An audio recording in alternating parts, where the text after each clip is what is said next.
ఇంకా బాధపడాల్సిన అవసరం లేదు. నేను ఒక నిర్ణయం తీసుకున్నాను.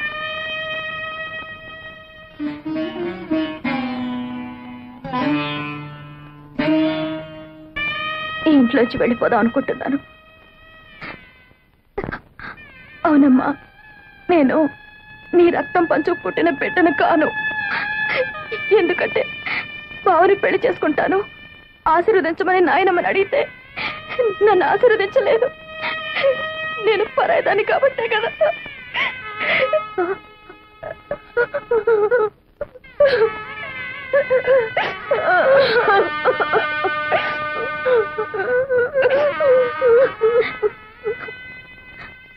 ఇన్నాళ్ళు నన్ను కన్న తల్లిలాగా పెంచినందుకు నీ రుణం ఎలా తీర్చుకోవాలో నాకు తెలియడం లేదప్పా.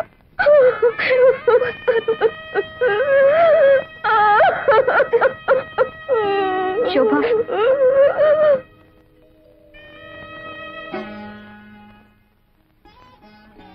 ఏమిటా నిర్ణయం? నాయనమ్మ నిన్ను ఆశీర్వదించకపోవడానికి కారణం బావ గురించి నీకన్నా ముందు నేను చెప్పాను. అందుకే అమ్మకు జరిగిన అన్యాయమే మనకు కూడా జరగకూడదన్న అయోమయంలో నిన్ను ఆశీర్వదించలేదమ్మో.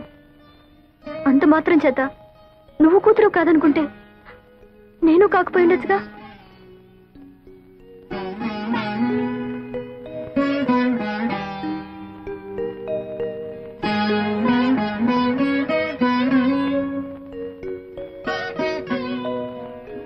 పంతొమ్మిది సంవత్సరాలు నువ్వు పంచి ఇచ్చిన మమకారం మర్చిపోయి 9 నెలలు ఎవరు నీ గర్భంలో పెరగలేదో తెలుసుకోవడానికి ఇన్నేళ్ల తర్వాత నా గడప తొక్కేవా తల్లి.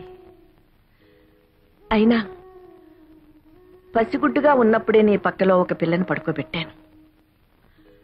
వాళ్లలో ఎవరు నాకు మాత్రం ఏం తెలుసు? ఎవరు సొంత బిడ్డ కాదు అని తెలుసుకోవడానికి నువ్వు నా దగ్గరికి వచ్చావని వాళ్ళకి తెలిస్తే ఆ పసి హృదయాలు ఏమైపోతాయి? ఏం చేయాలో తోచడం లేదత్తయ్య. మిమ్మల్ని కష్టపెట్టిన పాపం నన్నిలా ఏడిపిస్తుందేమో.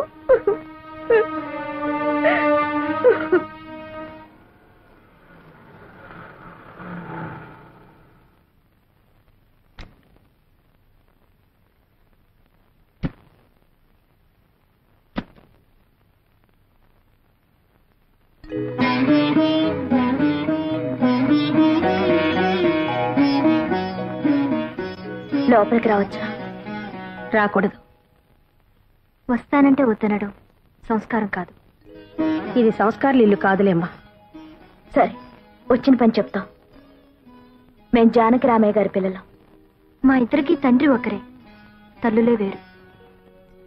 ఇందులో మీరు మాలో ఎవరికి తల్లి? తెలిస్తే ఏం చేస్తారు?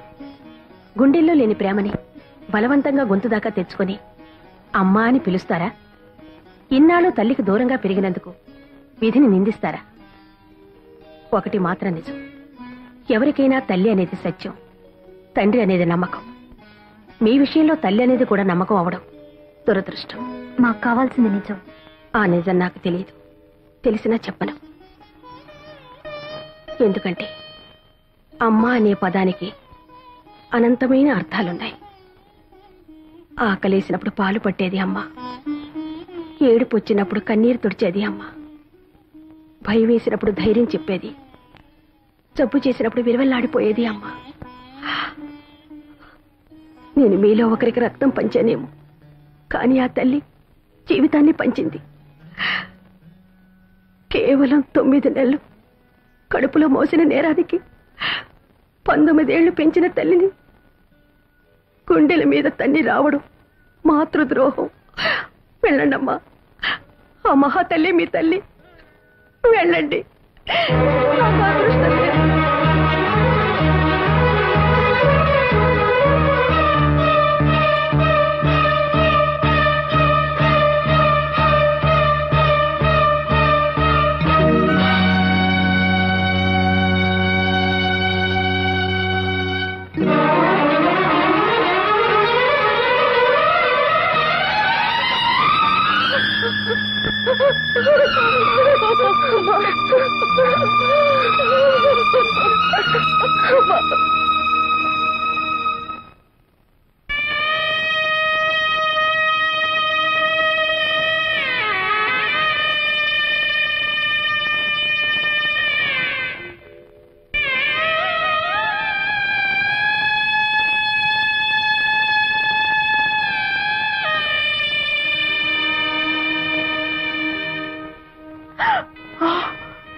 జరిగింది ఏదో జరిగింది.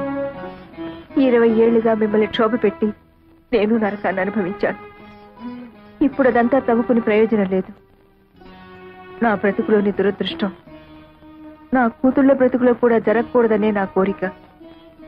ఈ సమస్య ఎవరి వల్ల ఎలా వచ్చినా నాకు కావలసింది పరిష్కారం. చెప్పండి, ఏం చేయమంటారు? పిచ్చిదాన్ని, నాకు చెప్పే అర్హత స్వతంత్రమే ఉంటే 20 ఏళ్లుగా నీ ముందు మోగవాడిగా ఉండవలసిన అవసరమే ఉండేది కాదు.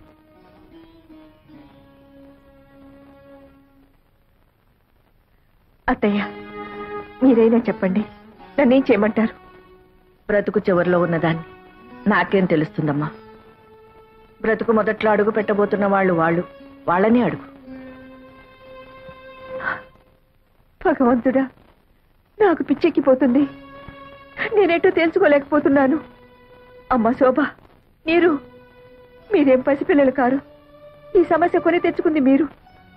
దీనికి పరిష్కారం కూడా మీరే తెలుసుకోండి. నా వల్ల కాదు.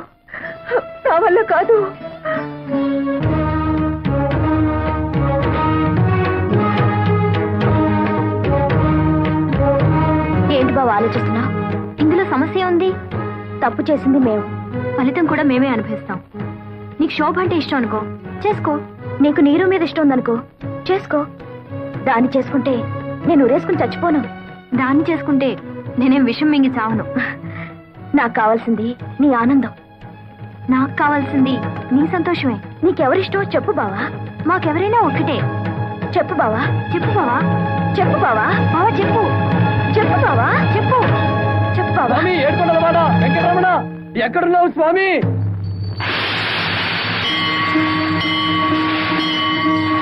నాకు దారి చూపించు స్వామి. రానాయన, నీకోసమే ఎదురు చూస్తున్నాను. నా కోసం ఎదురు చూస్తున్నావా? అవును నాయన, నీకోసమే. నా కోసం నువ్వెదురు చూడటం ఏమిటి స్వామి? నువ్వు దేవుడివి, నేను మామూలు మానవుణ్ణి. వెంకటేశ్వరరావు, ఇద్దరు ఆడవాళ్ల మధ్య ఇరుక్కున్న తర్వాత నరుడైనా నారాయణుడైనా ఒక్కటే నాయన. పాటలు తప్పవు. ఇంతకీ నా సమస్యకి పరిష్కారం ఏమిటి స్వామి? అది చెబుతావనే బాబు నీకోసం ఎదురు చూస్తున్నాను. అవును, ఆనాడు భూదేవి శ్రీదేవి అడిగిన ప్రశ్నకి సమాధానం చెప్పలేకే ఇలా రాయిగా మారిపోయాను. నువ్వు ఈ సమస్యకు పరిష్కారం చెప్పగల మేధావివని నిన్ను ఆ ఇంట్లో సృష్టించాను. నీ పేరు వెంకటేశ్వరరావు అని పెట్టించాను. ఇద్దరు ముద్దుల భామల సమస్యను నీ మెడ చుట్టూ చుట్టించాను. అప్పటి నుంచి నువ్వు ఎప్పుడొచ్చి ఈ దుర్భర సమస్యకి పరిష్కారం చెప్తావా అని ఎంతో ఆశగా ఎదురు చూస్తున్నానయ్యా. నా వల్ల కాదు స్వామి. చెప్పు నాయనా. ఇదే వ్యక్తి జవాబు చెప్పలేని ప్రశ్న స్వామి. నన్ను వదిలే స్వామి. వెంకటేశ్వరరావు మళ్ళీ వచ్చారు స్వామి. చిట్టి శ్రీదేవి, చిన్ని భూదేవి నాయన. ఆ ఇద్దరిలో ఎవరో ఒకరిని ఎలుకు. ఇదా స్వామి నువ్వు నాకు చెప్పే సలహా?